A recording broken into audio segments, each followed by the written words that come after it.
తల్లి గర్భంలో నువ్వు రూపించక ముందే నేను నిన్ను ఏర్పరచుకున్నాను. హల్లెలూయా. ఈరోజు ఈ వాగ్దానం కొరకు నేను కొన్ని ముఖ్యమైన మాటలు ప్రభు ప్రేరేపణతో చెప్పాలని ఆశపడుతున్నానండి. శ్రద్ధగా దయచేసి వినండి.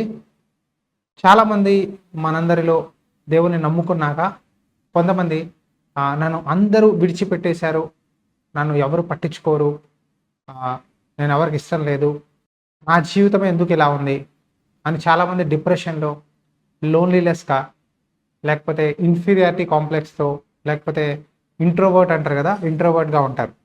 సో వాళ్ళ కోసం ఈరోజు దేవుడిస్తున్న వాగ్దానం ఇది. ఇర్మియా గ్రంథంలో ఒక మాట ఉంది. ఇర్మియా గ్రంథం 1వ అధ్యాయము 4-5 వచనాలు. యెహోవా వాక్కు నాకు ప్రత్యక్షమై ఈలాగు సెలవిచ్చెను.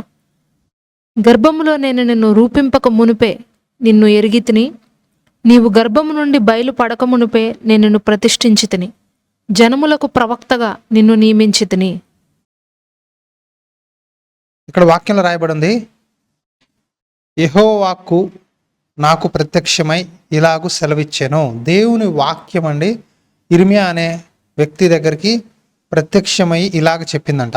ఏంటంటే, గర్భములో నేను నిన్ను రూపింపక మునిపే నేను నిన్ను ఎరిగితిని, నీవు గర్భమునందు బయలుపడక మునుపే నేను నిన్ను ప్రతిష్ఠించి తిని.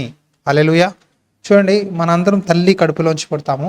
అయితే ఒక స్త్రీ ప్రెగ్నెన్సీ రావడానికి కదా నార్మల్గా 40 డేస్కి 45 డేస్కి వాళ్ళు టెస్ట్ చేసుకున్నప్పుడు ప్రెగ్నెన్సీ అని కన్ఫర్మ్ అవుద్ది. ఆ తర్వాత 9 నెలలు ఒక తల్లి బిడ్డని 9 మాసాలు మోసి ఆ పిల్లని కని పెంచి పెద్ద చేస్తుంది. దేవుడు ఏమంటున్నాడంటే, నువ్వు గర్భములో రూపింపకబడక ముందే, నా చేతులతో నిన్ను తయారు చేయకముందే, నువ్వు నీ తల్లి గర్భంలో వెళ్ళక ముందే నేను నిన్ను రూపించాను, నాకు నువ్వు ఎవరో తెలుసు, నువ్వు ఒక పని కొరకు పంపబడ్డావు, నేను నిన్ను ప్రతిష్ఠించాను. ఇంగ్లీష్లో ఏముందంటే సెట్ అపార్ట్. ఏంటండి, I have set you apart అంటే నేను ప్రతిష్ఠించాను. ఇర్మియా, నేను నిన్ను ప్రతిష్ఠించాను, నేను నీ తల్లి గర్భంలోనే నేను ఎన్నుకున్నాను. ఏమని ఎన్నుకున్నాడంట? ప్రవక్తగా, జనములకు ప్రవక్తగా నేను ఎంచుకున్నాను. హల్లెలూయా. ఈ వాగ్దానం చాలామంది సేవకులకి దేవుడు ఇస్తాడండి కదా. చాలామంది సేవకులు చెప్తారు, నన్ను దేవుడు ప్రవక్తగా ఎంచుకున్నాడు, నా తల్లి గర్భంలో నేను రూపింపక పడకముందే, ఆయన నన్ను ఈ లోకంలో పుట్టించకముందే ఆయన నన్ను సేవకుడుగా ప్రతిష్ఠించాడు, ప్రవక్తగా ప్రతిష్ఠించాడు అని చాలామంది చెప్తారు. హల్లెలూయా. దేవునికి స్తోత్రం, మంచిది. కానీ ప్రవక్తగా ప్రతిష్ఠించబడాలి అంటే ఆ పిలుపు అనమాట. బైబిల్లో అనేక పిలుపులు ఉన్నాయండి. కొంతమందిని సువార్థికులుగా, కొంతమంది పాస్టర్స్, కొంతమంది అపోస్తలులు, కొంతమంది ఆ తర్వాత ప్రవక్తలుగా కదా, కొంతమంది ఉపచారం చేయువారుగా, కొంతమంది వాళ్ళ కానుకల ద్వారా పరిచయాన్ని పోషించే విధంగా, కొంతమంది బీదలకు సహాయం చేసే విధంగా, కొంతమంది అవసరతలో ఉన్న వారికి సహాయం చేసే విధంగా, ఇలా ఒక్కొక్కరి పట్ల ఒక్కొక్క ప్రణాళిక దేవుడు పెట్టాడు. సో మన పిలుపు ఏంటో మనం తెలుసుకోవాలి. ఇక్కడ ఇర్మియా అనే వ్యక్తి పిలుపు ఏంటంటే, నేను నిన్ను ప్రవక్తగా పిలిచాను. ఏంటండి? ప్రవక్తగా పిలిచాడు. దేవుడు ఒక వ్యక్తిని ప్రవక్తగా పిలిచినప్పుడు ఆయన ఏమంటున్నాడంటే, నేను నా మాటలు నీ నోట ఉంచితిని. ప్రవక్త అంటే బైబిల్లో నార్మల్గా ఏంటంటే, దేవుడు చెప్పవలసిన సందేశం ఎవరికైతే చెప్పాలో దేవుడు ఒక వ్యక్తిని ఎంచుకుంటాడనమాట. ఈ వ్యక్తి నా పని చేయాలి, ఈ వ్యక్తి నా మాటలు నా ప్రజలకి ప్రకటించాలి అనే ఉద్దేశంతో దేవుడు ఒక వ్యక్తిని ఎన్నుకుంటాడు. సో ఇక్కడ ఇర్మియా అనే దేవుడు ఏమంటున్నాడంటే, నేను నిన్ను ఒక పని కొరకు ప్రతిష్ఠించాను, ఒక పని కొరకు నేను ఎన్నుకున్నాను. ఏంటంటే, ఈ ఇజ్రాయేలీలు అండి అన్య దేశాలతో కలిసిపోయి అక్కడక్కడ చెదిరిపోయి ఉన్నప్పుడు చాలామంది ఏమయ్యారంటే, విగ్రహారాధన చేయడము, అన్యులతో సాంగత్యం చేయడము, అన్యుల్ని వివాహం చేసుకోవడము, వాళ్ళ ఆచారాలు పాటింపులు చేయడము, ఇలా అనేక పనులు చేసినప్పుడు దేవుడికి చాలా కోపం వచ్చింది.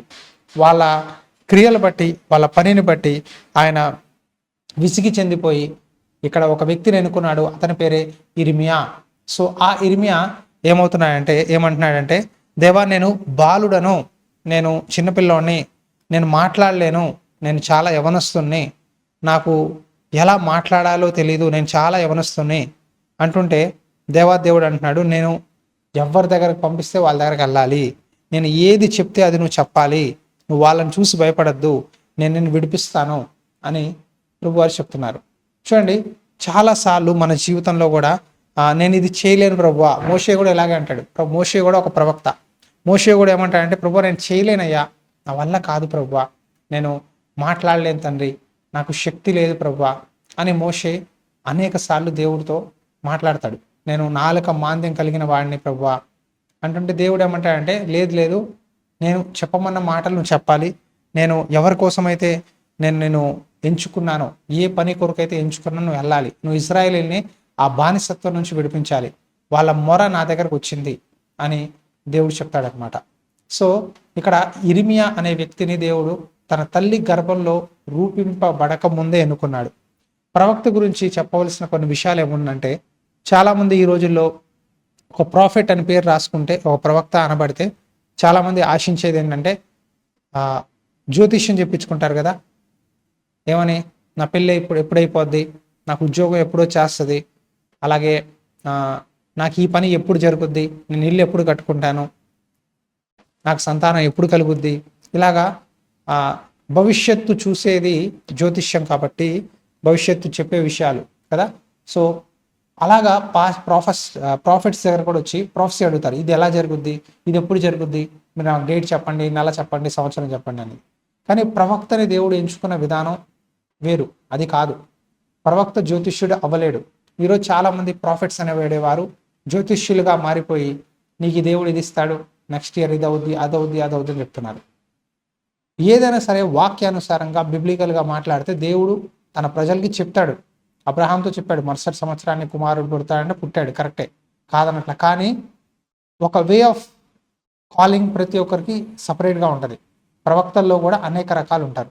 సో ఒక నిజమైన ప్రవక్త ఏం చేస్తాడంటే, తన ప్రజల హృదయ స్థితిని తెలుసుకొని, తన సంఘము హృదయ స్థితిని తెలుసుకొని వాళ్ళని సరిచేయుటకు, వాళ్ళని బలపరచుటకు, వాళ్ళని దేవుని మార్గంలో నడిపించుటకు, ఆధ్యాత్మికంగా అపవాది తంత్రాలు గుర్తుపట్టి ముందుకు కొనసాగుటకు సాయం చేస్తాడు. హల్లెలూయా.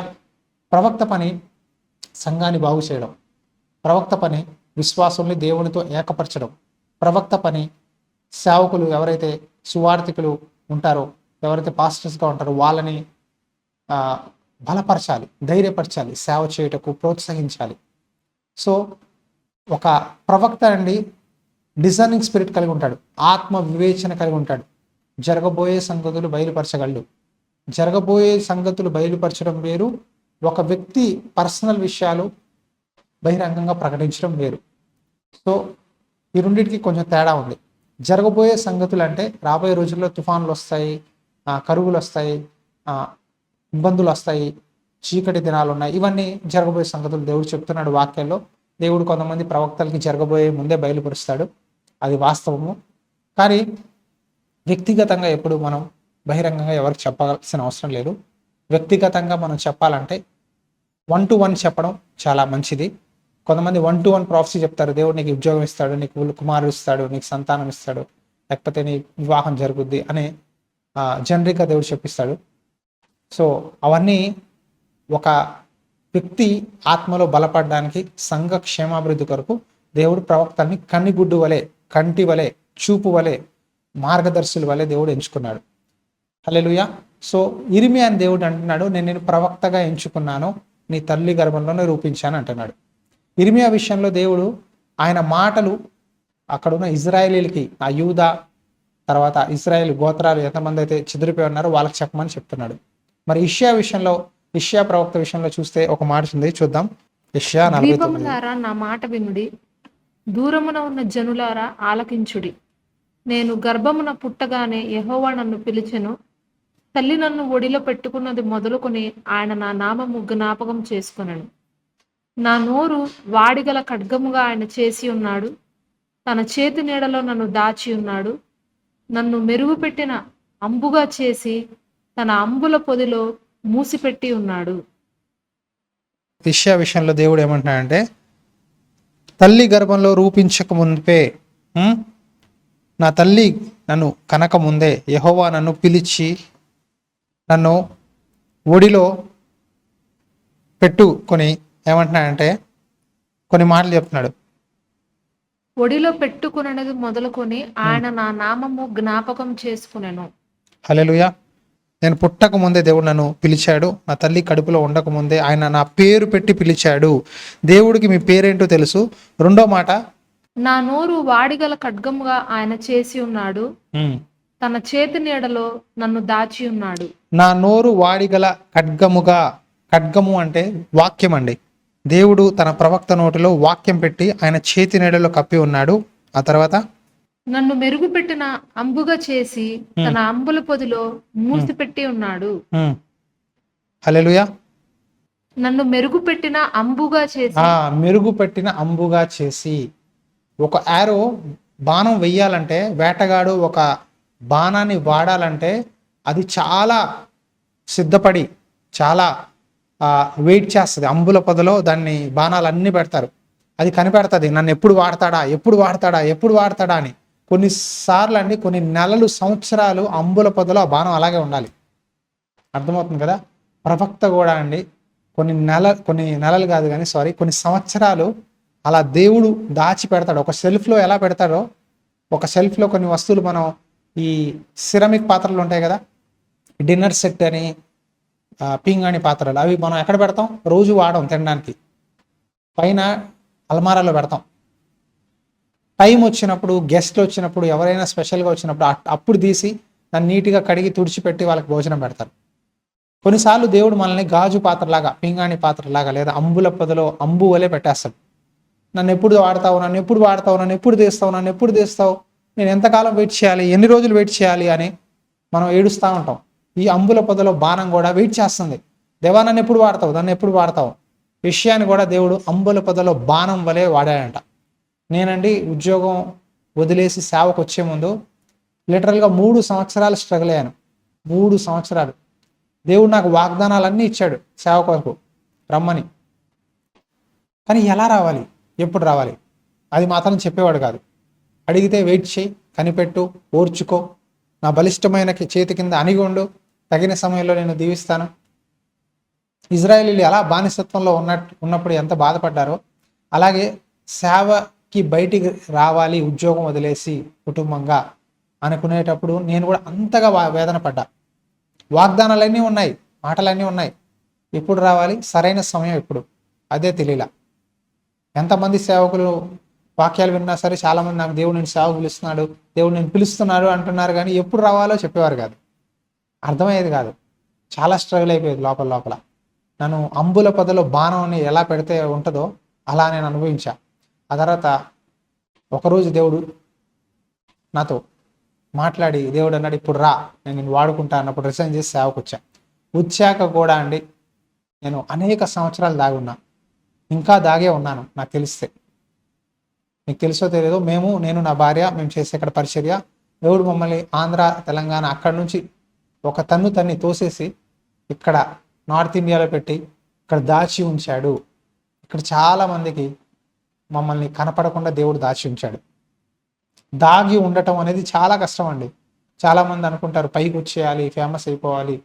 ఫేము తర్వాత డబ్బు, పేరు ప్రఖ్యాతలు అనేది మన తెలుగు వాళ్ళకి చాలా ఇష్టం కదండి. ఎవరికి పేరుందో, ఎవరికి ప్రఖ్యాతలు ఉన్నాయో వాళ్ళ వెంబడి పరిగెడతారు, గొప్ప సేవకులు గొప్పవాళ్ళు అని. ఈ పేరు ప్రఖ్యాతలు ప్రవక్తకి అంత తొందరగా రావు. ధనము ఇవన్నీ ప్రవక్త జీవితంలో అంత తొందరగా జరగవు. ప్రవక్త అనేక సంవత్సరాలు దేవుడు సన్నిధిలో ఉంటాడు, దాచేస్తాడు దేవుడు. ఎలీషాలు మీరు చూడండి, ఏలియా ఎక్కడ ఉంటాడో తెలియదంట, ఎలీషా ఎక్కడ తిరుగుతూ ఉంటాడో తెలియదు. ప్రవక్త అనేది పిలుపు అండి చాలా ప్రత్యేకమైన పిలుపు. అది అందరికీ దక్కదు. ఆ భాగ్యం చాలా తక్కువ మంది దొరుకుద్ది. ఆ భాగ్యం మీకు వచ్చినప్పుడు మీరు ఆ పిలుపుతో మీరు పిలువబడితే మీరు ధన్యులు. మీరు దయచేసి ఏడవద్దు, నేను కనపడట్లేదే, నా మాటలు, నా ప్రవచనాలు, నా వాగ్దానాలు, నా పిలుపు జనాలకి కనపడట్లేదే అని చాలామంది ప్రవక్తలు ఏడుస్తూ ఉంటారు.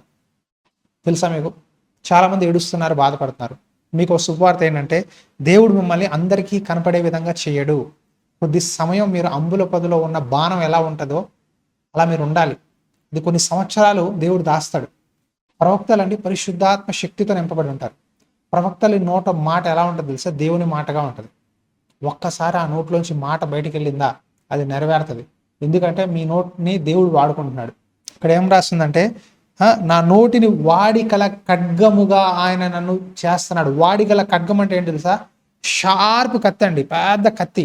ఒక్క దెబ్బేస్తే పుచ్చకాయ 2 ముక్కలు అయిపోద్ది కదా. పళ్ళు కోయడానికి వాడతారు కొంతమంది, ఫ్రూట్స్ కోయడానికి, ఈ మటన్ మీట్ కోయడానికి వాడతారు. ఒక్క దెబ్బ వేస్తే ఆ షార్ప్నెస్కి తునకలైపోద్ది. దేవుడు కూడా ఒక ప్రవక్త నోట్లో ఉన్న మాట అంత పవర్ఫుల్గా పనిచేస్తుంది. నా జీవితంలో నేను కొంతమంది ప్రవక్తలు చూశానండి, వాళ్ళని దాగి ఉంచాడు దేవుడు. ప్రవక్త అనే వాళ్ళండి చాలా వ్యత్యాసంగా ఉంటారు. వాళ్ళు కనపడరు, వాళ్ళు ఆశపడరు దేనికి. వాళ్ళు దేవుడు మాటలు నేను డెలివర్ చేశానా అది నాకు చాలు, దేవుడు నాకు ఏదైతే పని బాధ్యత ఇచ్చాడో నేను అది చేశానా నాకు అది చాలు అని ప్రవక్తలు అనుకుంటారు. ప్రవక్త దేవుడి చేత ఎంచబడతాడు. ప్రవక్త ఒక పని కొరకు ఎంచబడతాడు. ఇక్కడ తల్లి గర్భంలోనే నేను రూపించాను, నువ్వు ప్రత్యేకపడ్డావు అని ఇర్మియాకి చెప్పాడు. యెషయాకి ఏమంటున్నాడంటే, నేను తల్లి గర్భంలోనే ఎంచుకున్నానంటూ ఏమంటున్నాడంటే, నేను వాడిగల ఖడ్గం వలె, అంబుల పొదలో బాణం వలె నేను చేశాను అని దేవుడు చెప్తున్నాడు. యెషయా అంటాడు, దేవా నువ్వు నన్ను దాసుడిగా సేవకుడిగా పిలిచావు, నేను ఎంత కష్టపడుతున్నా, ఎంత పరిచర్య చేస్తున్నా, ఎంతమందికి యెహోవా వాక్కు ఇదే, సైన్యములకు అధిపతి అయిన యెహోవా వాక్కు ఇదే అని నేను చెప్తున్నా సరే మనుషులు మాట వినట్లేదయ్యా, నన్ను పట్టించుకోవట్లేదయ్యా, నిర్లక్ష్యపరుస్తున్నారయ్యా, అవమానిస్తున్నారయ్యా అని ఇర్మియా యెషయా బాధపడుతూ ఉంటారు. నిజమే అండి, చాలాసార్లు ఇది జరుగుద్ది. ఒక ప్రవక్తని చాలామంది యాక్సెప్ట్ చేయరు, స్వీకరించరు, ఒప్పుకోరు, చులకనగా చూస్తారు, నిర్లక్ష్యపరుస్తారు. కానీ ప్రవక్త నీ ఎవరు ప్రేమిస్తారు తెలుసా? దేవుడు ప్రేమిస్తాడు. ప్రవక్త దేవుని ప్రేమతో నింపబడి ఉంటాడు. ప్రవక్త దేవుని చేతి నీడలో ఉంటాడు. మీరు బైబిల్లో పాత నిబంధనలో చాలామంది ప్రవక్తలు ఉంటారు. సమూయేలు అంటే దీర్ఘదర్శి. ప్రవక్తని ఇంకో మాట ఏంటంటే దీర్ఘదర్శి అంటే ముందు చూపు కలిగిన వాడు, ఆత్మల వివేచన కలిగిన వ్యక్తి. ఆ ప్రవక్త అందరితో కలవలేడు, అందరితో మాట్లాడలేడు, అన్ని చోట్లకి వెళ్ళలేడు. ఒక ఇవాంజలిస్ట్ వెళ్ళినట్టుగా అన్ని చర్చెస్కి ఆ ప్రాఫెట్ వెళ్ళలేడండి. హల్లెలూయా, అర్థమవుతుందని చెప్పేది. అతని పిలుపు వేరు, అతను దేవుడితోనే ఉంటాడు. అవసరం వచ్చినప్పుడే, దేవుడు చెప్పినప్పుడే వెళ్తాడు. ఎందుకంటే ఒక ప్రవక్త అంట ఒక ఊరికి వెళ్ళి ఒక రాజుని హెచ్చరించమంటే హెచ్చరిస్తాడు. అక్కడ దేవుడు ఏమంటాడు, నువ్వు ఆ రాజు ఇంట్లో కానీ ఆ ఊరు ప్రజల ఇంట్లో కానీ ఎవరింటికి వెళ్ళొద్దు, ఎవరింట్లో భోజనం చేయొద్దు, నువ్వు ఎలా అయితే వెళ్ళావో అదే దారిలో తిరిగి నీ ఇంటికి వచ్చేసేయి, నేనేం చెప్పాను ఆ మాటలు చెప్పు, తిరిగి వచ్చేయి అంటే అతను ఆ ప్రవక్తుడు యవ్వన ప్రవక్త అలాగే వెళ్ళి వాక్యం చెప్తాడు, ఆ దేవుని మాటను చెప్తాడు రాజుకి. తర్వాత రాజు అంటాడు, నీకు నేను ఆహారం ఇస్తా, ఆతిథ్యం ఇస్తా అంటే నాకేం వద్దు, నన్ను దేవుడు ఇక్కడ ఉండొద్దన్నాడు అని చెప్పి వెళ్ళిపోతాడు. అక్కడ ఆ మాటలు విన్న ఒక వ్యక్తి, వాళ్ళ నాన్న కూడా ప్రవక్త, వృద్ధుడు, వాళ్ళ నాన్న సేవకుడు. ఆ అబ్బాయిలు చెప్తాడు, నాన్న ఒక ప్రవక్త వచ్చాడు, పలానా అన్ని ప్రవచనించాడు అంటే ఆ వృద్ధ ప్రవక్త ఏం చేస్తాడంటే, వృద్ధ సేవకుడు అవునా అలాగా అని చెప్పి ఏ దారిలో వెళ్ళాడని చెప్తే ఈ దారిలో వెళ్ళాడంటే ఆ యవ్వన ప్రవక్తని వెంబడించి పట్టుకొని, ఇదిగో దేవుడు నాకు చెప్పాడు, నాతో ఉండమన్నాడు, నా ఇంట్లో బస చేయమన్నాడు, ఈ రాత్రి నా ఇంట్లో ఉండు, నా ఇంట్లో భోజనం చేయి అని అబద్ధ ప్రవచనాన్ని పాపం ఆ వ్యక్తికి చెప్పి తన ఇంటికి తీసుకెళ్తాడు, భోజనం పెడతాడు. పెట్టాక ఏమవుతుంది తెలుసా? ఆ ముసలి ప్రవక్త నోట్లోంచి దేవుడు మాటలు చెప్పిస్తాడు యవన ప్రవక్తతో, నువ్వు నా మాట వినకుండా ఈ వ్యక్తి ఇంట్లోకి వచ్చి భోజనం చేశావు కాబట్టి ఈ రాత్రి సింహం నోట్లో బారిన పడి నువ్వు చనిపోతావు అన్నాడు. అక్షరాల అదే జరిగిందండి. ప్రవక్త పిలుపు అందరిలా ఉండదు. వాళ్ళు చాలా వ్యత్యాసమైన వాళ్ళు, చాలా సపరేటెడ్గా ఉంటారు. వాళ్ళు అందరిలాగా అందరి పెళ్ళిళ్ళకి, ఫంక్షన్స్కి, లేకపోతే బంధుమిత్రులతో కలిసిపోవడం చెప్తున్నారుగా ఈ మధ్యలో, అందరితో కలిసిపోవాలి ప్రభువుని చూపించాలని. అలా జరగదండి. సారీ, ప్రాఫిట్స్కి అలా జరగదు. ప్రాఫిట్స్ వ్యత్యాసంగా ఉంటారు. ప్రవక్తగా పిలిచిన వాడు అన్నాడుగా యేసు ప్రభు, తల్లినైనా తండ్రినైనా కుటుంబాన్నైనా బంధుమిత్రులైనా ఆస్తిపాస్తులైనా సమస్తాన్ని విడిచిపెట్టి నన్ను నా వెంబడించాలి అన్నాడు. సమస్తాన్ని విడిచిపెట్టి దేవుడితో ఏకాంతంగా సెట్ అపార్ట్, వేరుపరచబడి జీవించేవాడే ప్రవక్త. సో ఆ ప్రవక్త పిలుపు కలిగిన వాళ్ళు చాలా స్పెషల్గా ఉంటారు దేవుని దృష్టిలో. వాళ్ళ మీద చాలా కృప, ప్రేమ దేవునికి చాలా ఉంటుంది. అలాంటి వాళ్ళతో మాట్లాడాలన్నా, అట్లాంటి వాళ్ళతో ప్రార్థన చేయించుకోవాలన్నా అది చాలా కృప అండి, దేవుని కృప. అది దేవుడు అందరికీ అవకాశం ఇవ్వడు. దేవుడు ప్రవక్తల్ని దూరం చేస్తాడు, సపరేట్ చేసేస్తాడు లోకం నుంచి. యోహాను బాప్తిజం ఇచ్చి యోహాన్ అంట మిడతలు తింటూ తేనె తాగుతూ అడవిలో సంచరించేవాడంట. అతను ప్రవక్త.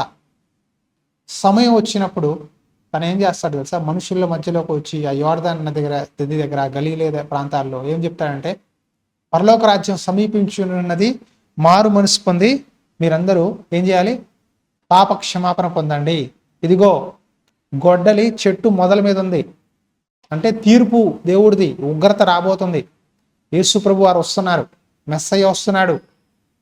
మంచి ఫలాలు, మారు మనసు తగిన ఫలాలు ఫలించండి అని హెచ్చరించాడు ఆ రోజు సుంకరులు, యాజకులు, ఫరిసేయులు చాలా మంది వచ్చి అడిగారు. ఒక ప్రవక్త అండి పాస్టర్స్కి, ఇవాంజలిస్ట్కి జరగబోయే సంగతులు చెప్తాడు. వాళ్ళ సంఘాల కొరకు, వాళ్ళ సేవకుల కొరకు ప్రవక్త చెప్తాడు. ప్రవక్త దేవుని కన్నుగుడ్డి వంటి వాడు, చెప్పాను కదా, దేవుని కళ్ళు లాంటి వాడు. సో ఆ ప్రవక్త యోహాన్ ఏమంటున్నాడు తెలుసా? ఈ ఫరిసేయులు, సద్దకులకి, మారు మనసు తగిన ఫలాలు ఫలించండి, సర్ప సంతానమా, అబ్రహాం మా తండ్రి అనుకోవద్దు, మారు మనసు పొందండి, కనికరము ప్రేమను చూపించండి, 2 వస్త్రాలు ఉంటే 1 వస్త్రం ఇవ్వండి అని చెప్తున్నాడు. అప్పుడు ఈ శతాధిపతులు వచ్చి అడుగుతారు, మేమేం చేయమంటారంటే, మీకు వచ్చిన జీతంతో సంతోషంగా ఉండండి, అన్యాయంగా ఎవరిది ఆశించొద్దు అని చెప్తున్నాడు. ఈ మాటలు వింటుంటే జనాలు ఆశ్చర్యపోయారండి. ఈ వ్యక్తి చాలా స్పెషల్గా ఉన్నాడు, చాలా ప్రత్యేకత కలిగి మాట్లాడుతున్నాడు, ఇతని మాటలో దేవుని కృప ఉంది అని గుర్తించి బాప్తిజం ఇచ్చి యోహాన్ దగ్గర అనేకులండి వెళ్ళంట బాప్తిజం పొందారంట. హల్లెలూయా. అతను వస్త్రధారణ, అతను తినే ఆహారం, అతను ఉండే ప్రాంతం మొత్తం అలగ్, సపరేట్, లోకంతో ఉండడు. సో అలాంటి ప్రవక్తలు ఈ రోజుల్లో ఉన్నారు, దాచబడి ఉన్నారు. సేవ, పిలుపు అంటారు చూసారా? పిలుపు అనేవి రకాలు. అందరూ ప్రవక్తలైనా, అందరూ పాస్టర్లైనా, అందరూ సువార్థికులైనా, అందరూ అపోస్తలైనా అంటాడు కాదు. ఒక్కొక్క వ్యక్తికి దేవుడు ఒక్కొక్క ప్రత్యేకత కలిగి పిలుస్తాడు. మరి నేను అడిగే ప్రశ్న సూటిగా మిమ్మల్ని, మీ పిలుపు ఏంటి? ప్రవక్తల గురించి నేను ఇంతసేపు చెప్పాను కదా, మీ పిలుపు ఏంటండి? మీరు ఎందుకు కొడుకు పిలవబడ్డారు? ఒకవేళ మీ పిలుపు పాటలు పాడేదైతే, పాటలు నేను బాగా పాడతాను, నాకు అభిషేకం ఇచ్చాడు, తలాంతి ఇచ్చాడంటే, వచ్చిన అవకాశాన్ని వాడుకోండి, పాటలు పాడండి, దేవుని స్తుతించండి. చాలా మంది అంటారు, మాకు సంఘంలో పాట పాడే అవకాశం ఇవ్వరండి, ఏం చేయమంటారండి అని చాలా బాధపడతారు. పాట పాడడం, మీరు ప్రార్థన చేయండి, దేవుని అభిషేకంతో నింపబడండి. అవకాశం ఇవ్వట్లేదు అంటే మీరు ఇంకా రెడీ అవ్వలేదని అర్థం. ఆత్మతో సత్యంతో పాడాలి, లోక జ్ఞానంతో కాదు, కానీ ఆత్మతో సత్యముతో పరిశుద్ధాత్మ శక్తితో ప్రార్థన చేసి పాడితే దేవుని కార్యాలు జరుగుతాయి. హల్లెలూయా. సో మీరు పాడండి, పాటలు పాడగలిగితే, నేను పాటలు పాడగలనండి, నాకు మంచి తలాంతి ఇచ్చాయంటే, మీ పాటల ద్వారా అండి అనేకులు ఆశీర్వించబడతారు. చార్లెస్ ఫిర్నీ అనే వ్యక్తి వర్షిప్ చేసేవాడు, మనం విన్నాం కదా. అతను వర్షిప్ చేస్తే అండి దేవుని ఆత్మచేత నింపబడి చాలా మంది పశ్చాత్తాపడి మారు మనసు పొంది రక్షించబడ్డారు. అతను ప్రార్థించే స్థలం దేవుని మహిమతో నింపబడింది. అతను రోజు తెల్లవారుజాము లేచి ప్రార్థిస్తూ ఉంటాడు ఒక స్థానంలో. అతను ప్రార్థించడానికి వెళ్ళే ముందే దేవుని మహిమ, దేవుని దేవదూతలు ఆ మహిమతో నింపబడి అక్కడ స్థలం చూడడం చూసి అతను ఆశ్చర్యపోయాడు. ప్రత్యేకపరిచిన స్థలంలో, ప్రత్యేకపడిన సమయంలో, ప్రత్యేకమైన సమయంలో, అపాయింట్మెంట్ సెట్ అపార్ట్, ప్రత్యేకించుకొని ఒక స్థలాన్ని, ఒక సమయాన్ని దేవుడితో గడిపినప్పుడు దేవుని మహిమని మనం క్యారీ చేస్తాం.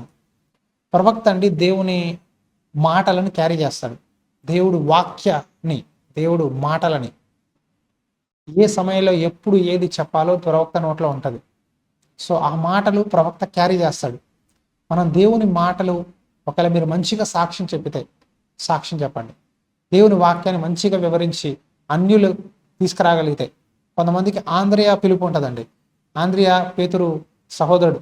అతను మొదట యేసు ప్రభువుని చూసి పేతురుని తీసుకొస్తాడు. ఆ తర్వాత జెబెదయి కుమారులైన యోహాను, యాకోబుని తీసుకొస్తాడు. మీ పిలుపు విశ్వాసాన్ని బలపరచుట, అన్యుల్ని దేవుని మందిరానికి తీసుకురావడం అంటే చేయండి, ఆ పని చేయండి. పాటలు పాడితే పాటలు పాడండి, కానుకలు ఇచ్చి సేవకుల్ని పోషించాలి, మందిరాలు కట్టబడాలి, మందిర పరిచర్య జరగాలంటే ఆ పని చేయండి. లేకపోతే ప్రార్థన చేయుట చాలా గొప్ప పిలుపు అండి. నేను కోరుకుంటాను తెలుసా, నా కోసం ప్రార్థన చేస్తే చాలా ఇష్టం నాకు. మేము గూగుల్ మీట్ చేస్తూ ఉంటాం కదా, అప్పుడు మేము అడుగుతాం మా చర్చి కన్స్ట్రక్షన్ కొరకు కంప్లీట్ అవ్వాలి, గోడలు కట్టబడాలి, అలాగే మా పరిచర్య కొరకు మా కొరకు ఎవరైనా ప్రార్థన చేయండి అంటే ఒకరు సిస్టర్ ఒకరు ఎవరో ఒకరు ప్రేయర్ చేస్తారు. వాళ్ళు ప్రేయర్ చేసినప్పుడు మాకు చాలా ఆనందం కలుగుద్ది. మేము ఎలా మీకోసం ప్రేయర్ చేస్తామో మాకు కూడా మీ ప్రార్థనలు చాలా ఇంపార్టెంట్ అండి, గుర్తుంచుకోండి. కొంతమంది అనుకుంటారు, నేను పాస్టర్ని, నేనేంటి వీళ్ళతో ప్రేయర్ చేయించుకునేది, వీళ్ళ ప్రేయర్ నాకెందుకు, నేనే అందరికీ ప్రేయర్ చేస్తాను. అది ఉండకూడదండి. అది స్వనీతి, స్వగర్వం కదా, అది ఉండకూడదు. నా కోసం ఎవరు చేసినా అది నాకు ఆశీర్వాదం. అపోస్తలుడైన పౌలు ఏమంటాడు, మాకు మీ ప్రార్థనలు కావాలి, మీ ప్రార్థనల ద్వారా నేను ఈ ప్రాంతాలకు వెళ్తున్నాను, నా కొరకు ప్రార్థన చేయండి, ధైర్యంగా వాక్యాన్ని ప్రకటించుటకు దేవుడు నాకు శక్తి ఇచ్చేలాగున ప్రార్థన చేయండి పౌలు అడుగుతాడు. నా కోసం, నా భార్య కోసం మీలో కొంతమంది ప్రార్థన చేస్తారండి, నాకు చాలా సంతోషంగా ఉంటుంది. మీరు గూగుల్ మీట్లో మేము మీటింగ్స్ పెడతాం ఆన్లైన్లో, రాత్రి 8 నుంచి 9 వరకు. మీరు పాటలు పాడగలిగితే, ప్రార్థన చేయగలిగితే దయచేసి ఆ మీటింగ్లో జాయిన్ అవ్వండి, మీకు ఆసక్తి ఉంటాయి. మేము మీకోసం ప్రేయర్ చేస్తాము, అలాగే మీరు మా కోసం ప్రార్థన చేస్తే సంతోషపూర్వకంగా మీ ద్వారా ప్రార్థన చేయించుకుంటాం. ప్రార్థించేవారు కావాలి సంఘాలకి. ఒక సేవ ముందుకు కొనసాగాలంటే ప్రార్థనా పరులు ఉండాలి. తెల్లవారుజామున లేచి కొన్ని సంఘాల్లో అండి స్త్రీలు లేచి వేకుజామున ప్రార్థిస్తారు. ఆ సంఘాలకి చాలా క్షేమం. నాకు చాలా ఆశ. అలా నా కోరిక ఏంటంటే మా ఇక్కడ ఉండే పందిరం లార్డ్స్ హౌస్ చర్చ్ పంజాబ్లో కూడా అలాంటి స్త్రీలు లెగాలి, వేకుజామునే ఆ ప్రాంతంలో మందిరానికి వచ్చి మా కొరకు, సేవ కొరకు మాతో కూడి ప్రార్థన చేసేవారు కావాలి అనే ఆశ. ప్రార్థన చేయగలిగితే ప్రార్థన చేయండి. మీ పిలుపు తెలుసుకోండి. క్రైస్తవుడా, క్రైస్తవురాలా, బ్రదర్, సిస్టర్, మీ పిలుపు ఏంటి? ఈరోజు ఇక్కడ ఇర్మియాని ప్రవక్తగా పిలిచాడు, యెషయాని ప్రవక్తగా పిలిచాడు. వాళ్ళని అనేక సంవత్సరాలు యాజకుల ముందు, అధికారుల ముందు, రాజుల ముందు అనేక మాటలు దేవుడు చెప్పింపచేసి వాళ్ళని గొప్పగా వాడుకున్నాడు ఆయన నోటి బూరవలే. మీ పిలుపు ఏంటి? మీరు ఎందుకొరకు పిలువబడ్డారు? మీ పిలుపు కేవలం నేను బాగా ఇల్లు కట్టుకోవాలి, మంచి లగ్జరీ కారు కొనుక్కోవాలి, నా పిల్లలకి ఆస్తుపాస్తులు సంపాదించాలి, దేవుడు నాకు అన్నీ ఇచ్చాడండి, హల్లెలూయా, థ్యాంక్ యూ అండి అని చెప్పడానికి కాదండి. అది అన్యుల కోసం. మనం దేవుని నీతిని, రాజ్యాన్ని వెతుకుటకు ఎంచుకున్నాము. దేవుని నీతి, రాజ్యము కొరకు మనం ఎంచబడ్డాము. దేవుని నీతి, దేవుని రాజ్యాన్ని మనం ఈ లోకంలో తీసుకురావాలి. దేవుని రాజ్య వ్యాప్తి కొరకు మీరు ఏం చేస్తున్నారు? మీ వంతు పని ఏంటి? మీరు ఎందుకొరకు పిలువబడ్డారు? ఇక్కడ చూస్తే మనం అపోస్తుల కార్యాలు 21:9 రిఫరెన్స్ లేదండి, నేను చెప్తాను. అపోస్తుల కార్యాలు 21:9 ఫిలిప్పు కుమార్తెలు 4 ప్రవచించేవారంట. స్త్రీలు ప్రవచిస్తారా? స్త్రీలు వాక్యాలు చెప్పచ్చా? స్త్రీలు ఇలా చేయొచ్చా అని కొంతమంది మాకు మెసేజ్లు పెడతారండి కొన్ని సంఘాల వాళ్ళు. ఇక్కడ బైబిల్ అపోస్తులు 21:9 ఏం రాస్తుంది? ఫిలిప్పు కుమార్తెలు 4 ప్రవచించువారా అంట. ఆ తర్వాత నెక్స్ట్ వచనంలో 10వ వచనంలో ఉంటుంది అపోస్తులు 21:10 అగబూస్ అనే ఒక వ్యక్తి అంట ఒక ప్రాంతానికి వచ్చాడంట. అక్కడ పౌలు ఉన్నాడంట, అపోస్తలుడైన పౌలు ఉంటే అంట పౌలుతో చెప్తున్నాడు. అగబూస్ అనే వ్యక్తి వచ్చి, ఇతను ప్రవక్త అంట, ఏమని, నా చేతుల్ని బెల్ట్తో కట్టేయండి అని చెప్పి కట్టించుకొని మరీ చూపించి, ఇదిగో యెరూషలేముకి నువ్వు వెళ్తే నిన్ను కూడా ఇట్లా కట్టేస్తారు, నిన్ను కూడా బంధిస్తారు అని పౌలుకి ప్రవచిస్తున్నాడండి. పౌలు ఎప్పుడు కూడా ఎవరివయ్యా నువ్వు, ఎక్కడి నుంచి వచ్చావు, నీ పేరే మొదటిసారి ఏంటన్నా, నేను ఎవరినో తెలుసా, నేను యూదా మతం నిష్ట కలిగిన వాడిని, దమస్కు మార్గంలో ప్రభువారు నాకు దర్శనం ఇచ్చారు, నేను 3 మిషనరీ యాత్రలు చేశాను, అనేక ప్రాంతాలు తిరిగా, అనేక బాధలు, క్రీస్తు వలె నేను కష్టాలు పడ్డా, క్రీస్తుని పోలి నడిచా, నువ్వెవరివయ్యా నాకు వచ్చి ప్రవచిస్తున్నావు, నన్ను కట్టేస్తారు, నన్ను బంధిస్తారని అని మాట్లాడాల.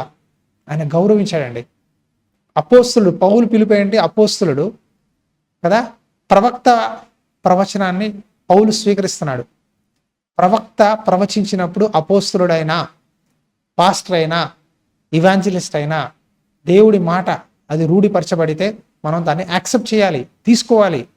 ఈరోజు సేవకులకి పడట్ల, నేను వీళ్ళ మాటలు వినడం ఏంటి, నాకెందుకు, వీళ్ళతో నాకేంటి అని ఆ ఐక్యత పోతుంది సంఘంలో. దాన్ని బట్టి ఏంటంటే దేవుని కార్యాలు జరగట్లా. సో ప్రవక్తకి దేవుడిచ్చే ప్రత్యేకత ఏంటంటే వాళ్ళు డిజైన్ చేస్తారు. డిజైన్ అంటే వివేచన కలిగిన ఆత్మ కలిగి ఉంటారు. వాళ్ళ హృదయంలో దేవుడు పెట్టే మాటలు వాళ్ళు ఏం దాచుకోరు, ఓపెన్గా చెప్పేస్తారు. నాకు కొంతమంది ఒకరిద్దరు ఫోన్ చేసి నాకు వాళ్ళ ప్రవచనం చెప్తే నేను ఓకే వాక్యానుసారంగా ఆ కొన్ని మాటలు చెప్పినప్పుడు నేను యాక్సెప్ట్ చేసి రాసుకొని ప్రార్థన చేసుకొని ప్రభువా నెరవేర్చు, ఆమేన్, నేను విశ్వాసంతో స్వీకరిస్తున్నాను అని యాక్సెప్ట్ చేశానండి. ప్రవక్త ప్రవచించినప్పుడు అది మనం స్వీకరించాలి, అది మనం తీసుకోవాలి, యాక్సెప్ట్ చేసుకోవాలి. నాకెందుకు నాకెందుకు చెప్తున్నారు అనుకోకూడదు. ఎలా కన్ఫర్మ్ చేసుకోవాలి తెలుసా? దేవుని వాక్యంతో. దేవునితో మీరు నడుస్తూ ఉంటే కొద్ది సంవత్సరాలకి, కొద్ది నెలలకి కొన్ని దర్శనాలు, కొన్ని ప్రవచనాలు ప్రవక్త ఏదైతే మీకు చెప్పాడో అవన్నీ మీకు జీవితంలో జరుగుతున్నప్పుడు మీకు అర్థమవుద్ది కన్ఫర్మేషన్ కదా. చాలా విషయాలండి మీకు వచ్చే ప్రవచనాలు ఎలా ఉంటాయంటే, కొంతమంది చెప్తారు దేవుడు రాబోయే సంవత్సరాల్లో దేవుడు నేను ఇలా చేయబోతున్నాడు, నీకు పిల్లలు ఇస్తాడు, నీ సేవ దీవిస్తాడు, నువ్వు ఇలా వాడబడతావు, ఇలా చెప్తారు. అన్నిటికీ లేఖనాలు నాకు ప్రూఫ్ చూపించండి ప్రవక్త గారు, నాకు ప్రవచనం చూపించండి, ఏ ప్రవచనం చేత మీరు చెప్తున్నారు, కమాన్ బైబిల్లో చూపించండి, అప్పుడే నమ్ముతాను. మీ బైబిల్ నాలెడ్జ్ అంతా ఏ థియాలజీ కాలేజీలో చేశారు, మీ పాస్టర్ గారు ఎవరు, మీ గురు ఎవరు, అలా మీ పుట్టు పూర్వతాల నుండి అన్నీ అడుగుతారండి. అక్కర్లేదండి, అక్కర్లా. మీకు దేవుడు గనక ఒక వ్యక్తితో మీతో మాట్లాడిస్తుంటే అండి ఆటోమేటిక్గా మీకు అర్థమైపోద్ది. మీరు దేవుని ఆత్మ కలిగి ఉంటే, దేవుని స్పిరిట్ కలిగి ఉంటే, పరిశుద్ధాత్మ శక్తితో నింపబడి ఉంటే ఆటోమేటిక్గా మీకు క్లియర్గా, క్రిస్టల్ క్లియర్గా ఈ వ్యక్తి దేవుడి చేత ఎంచుకోబడ్డ నిజమైన ప్రవక్త అని మీ హృదయాన్ని తెలిసిపోద్ది. అర్థం చేసుకోలేకపోతున్నారు అంటే ఇంకా దేవునిలో బలపడలేదని అర్థం. అర్థం చేసుకునే వాళ్ళే దేవునిలో ముందున్నారు. అర్థం చేసుకోలేకపోతున్నానండి, మాకు అర్థం కావట్లేదండి అంటే ఇంకా ప్రార్థన చేయాలి. ఒక వ్యక్తి సరైన ప్రవక్త కాదు, సింపుల్ అండి. అతని మాటలు, అతను జీవితం, అతని సాక్ష్యమే అర్థమయ్యేలా చేస్తుంది దేవుడి చేత మీరు ఎంచుకోబడ్డారని. హల్లెలూయా. మీరు నాకు ఇక్కడ నార్త్ ఇండియాలో చాలామంది నాకు ఫోన్ చేస్తారు. ఏం చెప్తారు తెలుసా? పాస్టర్ జీ ముझे बहुत सारे భవిష్యద్వాణి ఆయాయి అని హిందీలో చెప్తారు. అంటే నాకు చాలా ప్రవచనాలు నా మీద చేయబడ్డాయండి, కానీ ఒక్క ప్రవచనాలు కూడా నెరవేరట్లేదంటే అండి. చాలా సంవత్సరాల నుంచి కనిపెడుతున్నానండి, ఒక్క ప్రవచనం కూడా జరగట్లేదండి. ఇంకా నా జీవితం కష్టాల పాలలో, ఇబ్బందుల్లో వెళ్ళిపోతున్నానండి. ఎందుకు జరగట్లేదండి అంటే నేను అడుగుతా, ఏం ప్రవచనం చెప్పారంటే ఒక ఆవిడ చెప్పింది రీసెంట్గా, నేను నా భర్త అండి వివాహం అయిందండి, మాకు ఒక పాప ఉందండి, నా భర్త నన్ను వదిలేసి ఇంకో అమ్మాయితో తిరుగుతున్నాడండి. సో నా భర్త నాతో ఉండడు, నా భర్త ఇంకా 10 మంది స్త్రీలతో తిరుగుతాడు, నేను ఇంకా బాధ పెడతాడు, కాబట్టి నువ్వు అతని కోసం ఆశలు పెట్టుకోవడం వేస్ట్, నువ్వు రెండో పెళ్లి చేసుకో అని చెప్పి ఆ అమ్మాయికి ప్రాఫెసీ చెప్పారంట. ఏంటి, నీ భర్త నీతో ఉండడమ్మా, కాబట్టి నీ భర్తని నువ్వు విడిచిపెట్టేసాయి, అతను ఇంకా చెడ్డోడైపోతాడు, అతను ఇంకా అనేక మంది స్త్రీలతో తిరుగుతాడు, కాబట్టి అతని గురించి ఆలోచించడం మానేసి నువ్వు ఇంకో పెళ్ళి శుభ్రంగా చేసుకో, నువ్వు హాయిగా ఉండు అని చెప్పారండి. మరి నేను విశ్వాసేనండి, నా భర్త కూడా విశ్వాసే అండి. విశ్వాసైన అబ్బాయి రాంగ్ రిలేషన్ ఉందండి. మరి అతను తిరిగి వస్తాడా లేదా, వాళ్ళు చెప్పిన ప్రవచనాలు కరెక్టేనా అని అడిగారు. ఎప్పుడు కూడా అండి ఒక ప్రవచనం నేను ఆమెతో, అమ్మ నీకు తప్పుగా చెప్పారు, ఎప్పుడైనా సరే దేవుని వాక్యం కట్టడానికే ఉంటుంది, కానీ నువ్వు జీవితం పాడైపోద్ది, నీ భర్త ఇంకా చెడ్డవారితో ఇంకా అనేక మందితో తిరుగుతాడు, నీ భర్త అలాగా, నీ భర్త మీద ఇది అది అని నెగిటివ్గా చెప్పక్కర్లేదమ్మా. ప్రార్థన చేయాలి, కనిపెట్టాలి, దేవుడే మార్గం తెరుస్తాడు పరిస్థితుల ద్వారా. సో నెగిటివ్ మాటలను విడిచిపెట్టాయమ్మా అంటే వాళ్ళు ఏం చెప్పారంటే ఉన్నదానికన్నా వాళ్ళ భర్త మీద ఇంకా నెగిటివ్గా చెప్పడంతో ఆ అమ్మాయికి అర్థం కాక, చర్చిలో ప్రవచనాలు ఇట్లా చెప్తున్నారు, నా భర్త ఏమో నాతో సమాధాన పడట్లా, నా పరిస్థితి ఏంటని కింద మీద అయిపోయింది. అప్పుడు అమ్మాయికి చెప్పమ్మ, ప్రార్థన చేయి, చర్చికి వెళ్ళు, ఆ తర్వాత నీ భర్త కొరకు ప్రతిరోజు ప్రార్థన చేయి, అతను కళ్ళు తెరవబడాలి, అతను అర్థం చేసుకోవాలి అని ప్రార్థన చేయమ్మా. దేవుడు కళ్ళు తెరిస్తే ఖచ్చితంగా దేవుడు నీ దగ్గర పంపిస్తాడు. ఆలో కంగారు పడి దయచేసి తప్పుడు నిర్ణయాలు తీసుకొని రెండో వివాహం చేసుకోవద్దమ్మా, నీకు ఇంకో కుమార్తె ఉంది, అమ్మాయి పెద్దగా అవుతుంది, చిన్నపిల్ల, నీ జీవితం పాడైపోద్దమ్మా, కంగారు పడి తప్పుడు నిర్ణయాలు తీసుకోవద్దు, తల్లిదండ్రులు మాటలేని, బంధువులు మాటలేని ఇంకో మ్యారేజ్ చేసుకుంటే ఉన్న భర్త కాస్త నీకు విడాకులు ఇచ్చేస్తే నీ జీవితం స్పాయిల్ అయిపోద్దమ్మా, కనిపెట్టు.